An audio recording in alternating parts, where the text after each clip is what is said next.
नमस्कार दोस्तों, मैं विवेक एक बार फिर से अपने YouTube channel stock trading technique पर आपका हार्दिक स्वागत करता हूं। दोस्तों, आज का सेशन बहुत ही बढ़िया रहा। दोनों तरफ की मूव हमें देखने को मिली और अगर आप मेरी कल की वीडियो जो मैंने आज के ट्रेडिंग सेशन के लिए अपलोड की थी उसको एक बार देखिए और आज के सेशन के साथ उसको कंपेयर कीजिए। नीचे डिस्क्रिप्शन बॉक्स में वो लिंक है। उस वीडियो को इन 10 पर्टिकुलर स्टॉक्स की प्राइस मूवमेंट के साथ जरूर एक बार एनालाइज कीजिए। चलिए, अब 12 नवंबर के लिए क्या पॉसिबिलिटीज बनती हैं इन्हीं स्टॉक्स के अंदर, जरा उसको एक बार ऑन स्क्रीन चेक करते हैं। देखिए, अल्ट्राटेक सीमेंट, मैंने इसका चार्ट स्क्रीन के ऊपर लगाया है। देखिए, मैं जब प्राइस इस ट्रेडिंग रेंज के अंदर कंसोलिडेट कर रहा था, मैंने आपको हमेशा इस ट्रेडिंग रेंज के बीच में मना किया। मैंने नीचे कहा था कि आपको जब 4540 या 4560 या 75 के नीचे एक बार अगर प्राइस जाएगा तो आप नीचे शॉर्ट कीजिएगा, और जब ये ऊपर की ट्रेंड लाइन को ब्रेक करके ऊपर निकले तो आप बाई कीजिएगा। देखिए, यहां से जैसे ही प्राइस ऊपर निकला, मैंने आपको कहा था कि हम 100 टू 150 पॉइंट्स बहुत स्पीड से हमें मिलेंगे, और आज देख लीजिए, ये मेरी एक टारगेट था और उसके बाद का ये टारगेट था। इसके लिए मैंने आपको कहा था कि हम विद इन 2 आवर्स हम ये प्राइसेस गेन कर लेंगे, और आप देखिए 100 पॉइंट्स की आपको मूव केवल एक दिन के अंदर देखने को मिली। इसीलिए मैं इस ट्रेडिंग रेंज के अंदर यहां आपको मना कर रहा था कि आप यहां पर केवल और केवल पैसा लूज करेंगे, ऑप्शन बायर का प्रीमियम डिके हो जाएगा, और जो शॉर्ट या बाय करके बैठे हुए हैं उन्हें भी कोई पैसा नहीं मिलेगा। और देखिए, जैसे ही रेंज ब्रेक हुई, कितनी बड़ी मूव आपको अपसाइड पर देखने को मिली। तो नो डाउट अभी भी पॉजिटिव ट्रेंड है, बुलिश क्रॉसओवर देखिए मिला है, और ये प्राइस अभी और अपसाइड जा सकता है।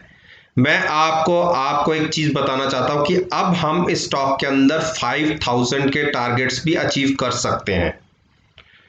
कंडीशन ये है कि कल अगर प्राइस 4848 ये मेरा टारगेट था और इसी पे प्राइस क्लोज हुआ है, कल की ओपनिंग इस प्राइस के ऊपर आनी चाहिए और कम से कम 30 पॉइंट्स ऊपर की ओपनिंग होनी चाहिए।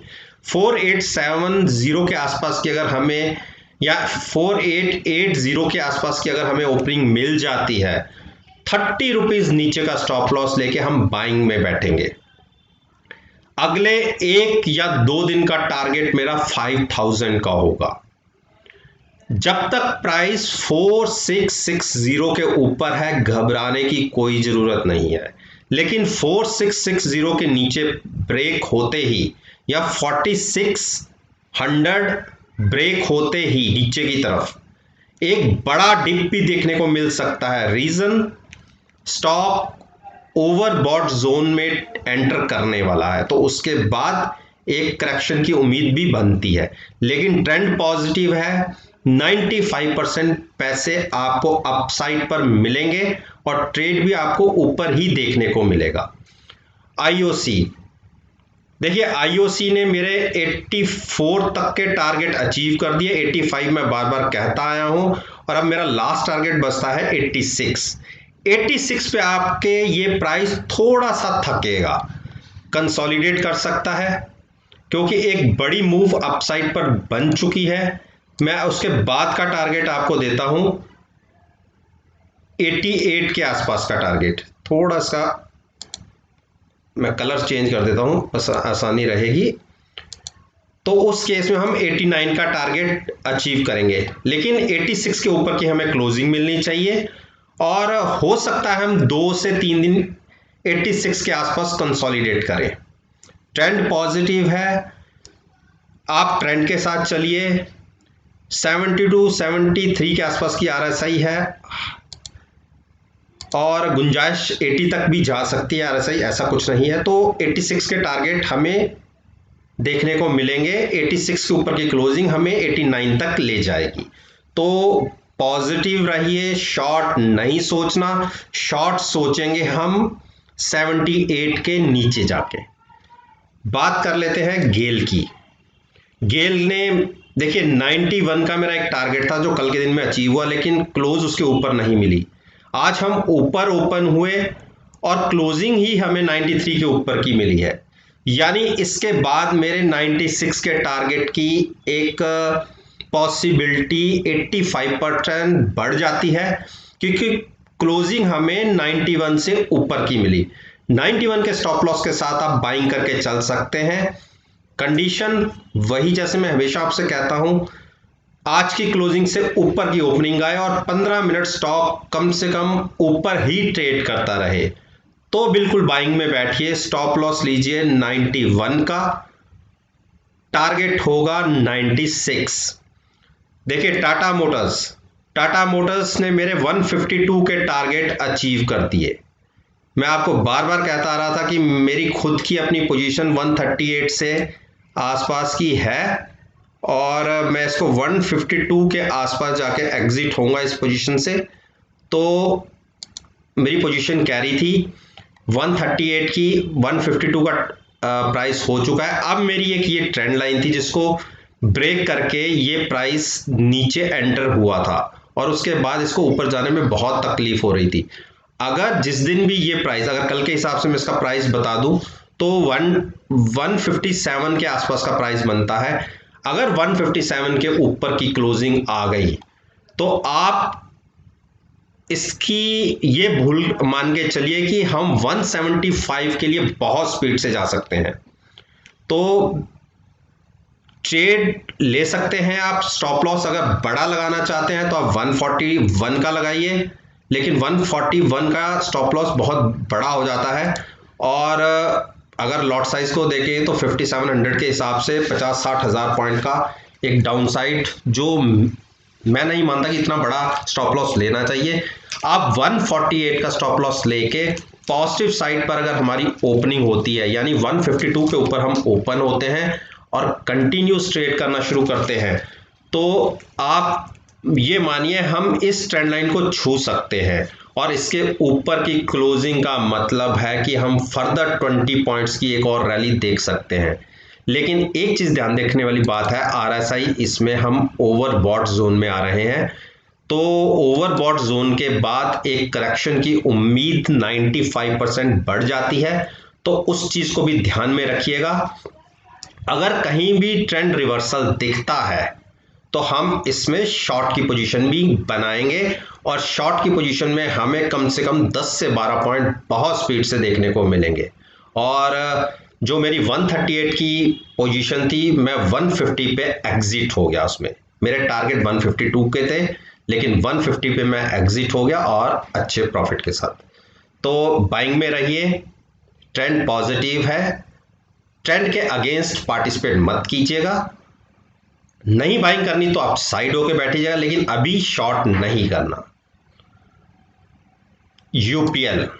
यूपीएल में देखिए फिर से बाइंग कंटिन्यू होती दिख रही है।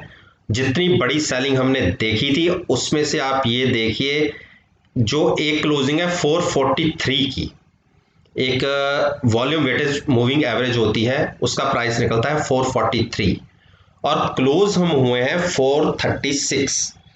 अगर प्राइस 443 के ऊपर क्लोजिंग मिल जाती है तो बिल्कुल आप बाइंग कीजिए और उस केस में हम फर्दर 5 से 500 के टारगेट्स देख सकते हैं। शॉर्ट बिल्कुल नहीं करना। शॉर्ट हम फिर से सोचेंगे अगर प्राइस नीचे की तरफ 423 ब्रेक होके ट्रेड करना शुरू करता है तो, और 443 के ऊपर की क्लोजिंग में बिल्कुल लॉन्ग होके चल सकते हैं।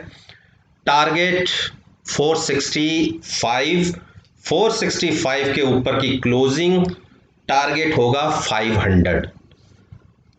अब बात कर लेते हैं हीरो मोटोकॉर्प ने बहुत बढ़िया क्लोजिंग दी है और बिल्कुल बाइंग कर सकते हैं। स्टॉप लॉस लीजिए 3000 का और जहां क्लोज हुए हैं वहां पर भी हमें ओपनिंग मिल गई तो आप 10 से 15 मिनट वेट कीजिए।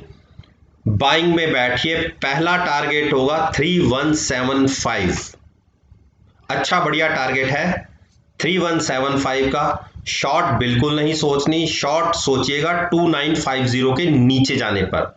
लेकिन अच्छा बढ़िया ब्रेकआउट मिला है हमें अकॉर्डिंग टू। अगर मैं एमएसीडी दिखाऊं आपको, देखिए बुलिश क्रॉसओवर, बिल्कुल बाइंग कर सकते हैं। और ये देखिए बुलिश क्रॉसओवर डीएमआई में भी, तो बिल्कुल बाइंग कर सकते हैं। शॉर्ट बिल्कुल मत सोचिएगा। अच्छी बड़ी मूव के लिए तैयार हो रहा है ये स्टॉक। पहले 3175 के ऊपर की क्लोजिंग 3300 तक इस प्राइस को ले जाएगी। टाइटन, टाइटन ने देखिए जो मेरी ट्रेंड लाइन थी, मैं ये कह रहा था कि अगर हमें इसके ऊपर की क्लोजिंग मिले तो एक फर्दर बड़ा जंप इस स्टॉक में देखने को मिलेगा। लेकिन देखिए कल भी इसी प्राइस को छू के क्लोजिंग नीचे आई और आज हम खुले ऊपर। ऊपर एक बार निकलने की कोशिश हुई लेकिन वहां से एक रिजेक्शन मिली और लोअर साइड पर हमने 1270 का एक प्राइस छुआ। 1260 के नीचे मैं बेरिश हो जाता, लेकिन अभी ये इस रेंज के अंदर क्लोज हुआ है, तो जब तक इस रेंज के अंदर है हम कोई ट्रेड नहीं लेंगे। हमें क्लोजिंग मिल जाए, जो मेरा कल आज का टारगेट था 1315 का, जो ये टारगेट था, अगर इसके ऊपर हमें क्लोजिंग मिलती है तो हम 1330 के ऊपर तो और बड़े पॉजिटिव साइड पर अपना ओपिनियन जनरेट करते। क्योंकि पिछले 6 महीने से एक ये जो ट्रेंड लाइन है इसी के अंदर ये स्टॉक ट्रेड कर रहा है। तो जब तक इस टेरिटरी के अंदर एंटर नहीं होता और ऊपर हमें क्लोजिंग नहीं मिलती, तो हम ये मान के चल सकते हैं कि अभी एक रेंज बाउंड है। देखिए इस टेरिटरी में आएगा तो हम यहां तक जाएंगे, अगर इसे क्रॉस करके मिल गई एक हमें क्लोजिंग तो हम फर्दर बहुत बड़ी मूव के लिए तैयारी कर सकते हैं उस केस में। तो अब हम बात करते हैं टीसीएस। टीसीएस ने क्लोजिंग अच्छी दी है नो डाउट, लेकिन एक क्लोजिंग से हम ये अभी उम्मीद नहीं करेंगे। देखिए बुलिश क्रॉसओवर होने की तैयारी है, हो सकता है कल की ओपनिंग ही हमें बुलिश क्रॉसओवर दे दे, तो उस केस में बिल्कुल आप बाइंग करके चल सकते हैं। स्टॉप लॉस होगा 2675। 2675 के स्टॉप लॉस के साथ 2700 के ऊपर की अगर ओपनिंग आ जाती है तो आप बाइंग करके लॉन्ग रहिए। टारगेट होगा 2840 का। एक 150 पॉइंट्स की मूव के लिए आपकी तैयारी बन सकती है। क्लोजिंग अच्छी आई है तो लॉन्ग साइड पर पॉसिबिलिटी पैसा कमाने की 95% तक है। शॉर्ट बिल्कुल मत सोचिए, शॉर्ट का ट्रेड अभी नहीं देखने को मिलेगा। देखिए मारुति ने कल की एक डिप के बाद उसी के आसपास का लो बनाया। 6790 के आसपास का लो था, वहां से एक जंप देखने को मिला, लेकिन क्लोजिंग हमें मिली है 6884 की। क्लोजिंग जो हम चाहते हैं वो क्लोजिंग अभी नहीं मिली। जब तक प्राइस 6990 के ऊपर नहीं जाता, यहां से 100 पॉइंट्स ऊपर, तब तक एक स्ट्रेंथ स्टॉक में देखने को नहीं मिलेगी। तो इसके बीच में अगर 6885 की आज की क्लोजिंग है, कल अगर हम इसके नीचे ओपन हो जाते हैं, सपोज था 30 से 35 रुपए अगर हम नीचे ओपन हुए 6850 के आसपास, तो अगर 10 से 15 मिनट स्टॉक नीचे ही बना रहता है तो उस केस में आप 6940 का स्टॉप लॉस लेंगे। स्टॉप लॉस थोड़ा बड़ा है नो डाउट, तकरीबन आप ये मान के लिए 70 से 80 पॉइंट्स का स्टॉप लॉस ले रहा हूं मैं। उस केस में आप एक शॉर्ट क्रिएट कर सकते हैं। टारगेट होगा 6700। लेकिन अगर आज की क्लोजिंग से ₹1 स्टॉक भी ऊपर ओपन होता है तो बिल्कुल शॉर्ट नहीं करना, लेकिन बाइंग भी अभी अवॉइड कीजिएगा। ब्रिटेनिया ने कोशिश की, कल एक बुलिश हैमर टाइप थी ये कोशिश, लेकिन आज हम कल जहां क्लोज हुए वहीं ओपन हुए और वहां से हम नीचे गए। ज्यादा नीचे तो नहीं गए, हम 3490 के आसपास की क्लोजिंग आई है, वीक क्लोजिंग है।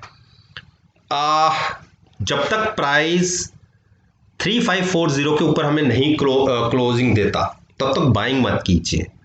लेकिन अगर आज की क्लोजिंग से नीचे हम ओपन होते हैं 3480 3470 के आसपास अगर हम ओपन हो जाते हैं तो 20 से 25 रुपए के साथ आप शॉर्ट कर सकते हैं। 3455 के टारगेट होगा, छोटा सा टारगेट है। और अगर वहां भी हम नहीं संभले, देखिए 2 दिन प्राइस ने लो यही दिखाया है, यही प्राइस को लो बनाया है, और अगर इसके नीचे ये क्लोज होता है तो फिर एक बड़ी डिप आपको देखने को मिल सकती है। तो बुलिश क्रॉसओवर हमें मिला हुआ है। मैं शॉर्ट की पोजीशन इसलिए आपको बता रहा हूं कि अगर प्राइस नीचे ओपन होता है, आंखें बंद करके केवल थोड़ा सा पॉइंट नीचे खुलने पे शॉर्ट मत बना दीजिएगा। स्टॉक का ट्रेंड अभी पॉजिटिव है। मैं केवल जो कैंडल स्टिक और जो पैटर्न क्रिएट हुआ है, एक के बाद एक 3 कैंडल लोअर साइड पर बनी है जो क्लोजिंग हमें मिली है, उस पॉइंट से मैं आपको शॉर्ट की तरफ की एक मैंने स्ट्रेटजी बताई है। अदरवाइज ट्रेंड अभी भी पॉजिटिव है और 80% पॉसिबिलिटी यह है कि आपको नीचे की तरफ ट्रेड देखने को मिले। तो दोस्तों, निफ्टी इंडेक्स के ये वो 10 शेयर्स थे जो निफ्टी की मूवमेंट में बहुत बढ़िया पार्टिसिपेट करते हैं और जिनके ऊपर मैं अपना ओपिनियन रोज आपके साथ शेयर करता हूं और कहता हूं कि आप कल के ट्रेडिंग सेशन के साथ मेरी इस वीडियो को कंपेयर कीजिए और आप यकीन मानिए आपको बहुत बढ़िया पॉजिटिव रिजल्ट्स देखने को मिलेंगे। अगर आप समझते हैं कि आपको वीडियो से कोई इंफॉर्मेशन अच्छी मिली है तो आप मेरे वीडियो को लाइक कीजिए, शेयर कीजिए और YouTube चैनल को सब्सक्राइब करना मत भूलिए। अगर बेल आइकन का बटन प्रेस करेंगे तो नोटिफिकेशन बहुत जल्दी आप तक डिलीवर हो जाएंगे। तो इसी बात के साथ मैं आपसे विदा लेता हूं और एक नई वीडियो के साथ फिर से आपके सामने आऊंगा। तब तक के लिए धन्यवाद। Take care and have a nice day.